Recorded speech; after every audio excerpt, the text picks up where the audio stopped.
Hello YouTube, we are the Twins of Destruction, Destruction Extraordinaires at your service, here to bring you a tutorial on how to make a rack for sewing spools. This could be used because you can organize all different kinds of thread, and we have a couple made here. What you need is just 2 dowel rods, pretty thin so it fits the diameter of the hole for the thread, and then a piece of wood. Doesn't matter how big, how long, how short. We got all this wood at Joann Fabrics, but you can get it out of the stores. Probably like Home Depot, Pat Catan's, stuff like that. But we just got thin wood like this and small dowel rods because they're easier to hold up on the wall. We made a dowel rod like this, and our plan is to glue them on and at an angle. Glue them on, yeah. So you can just, so when you put it on, the thread just sits. And then you can hang this whole thing up on the wall, line them up. While they're all lined up on the wall, and they're basically, you can just take them off and use them. So that's our goal. So you're going to start out by taking these dowel rods, using your desired measure. Go ahead. And just cutting these the same length. Once you cut one, you can use that one as a measure for the next one. So I already cut 2 right here, and they're the same length.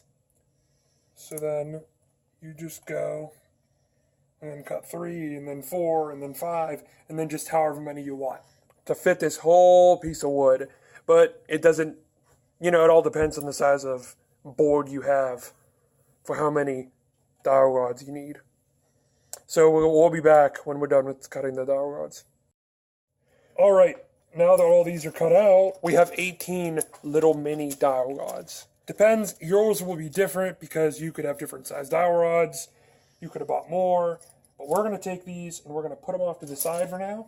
And you're going to take a measuring tape, or you could just eyeball it.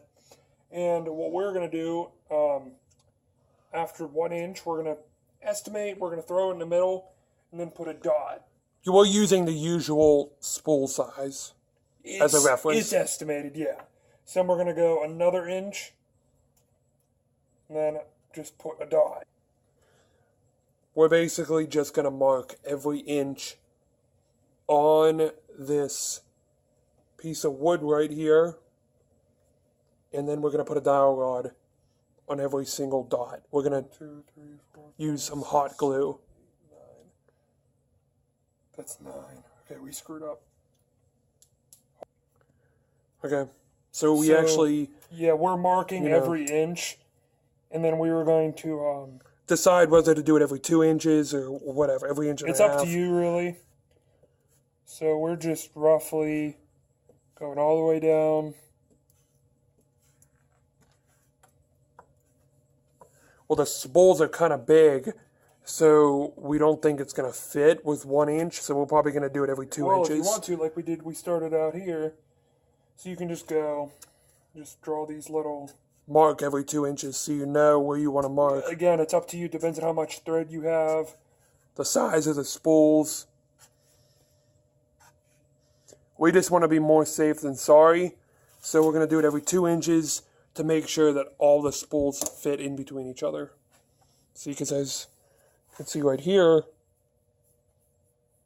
put one right here, there's enough room right here, and they all will not bump each other.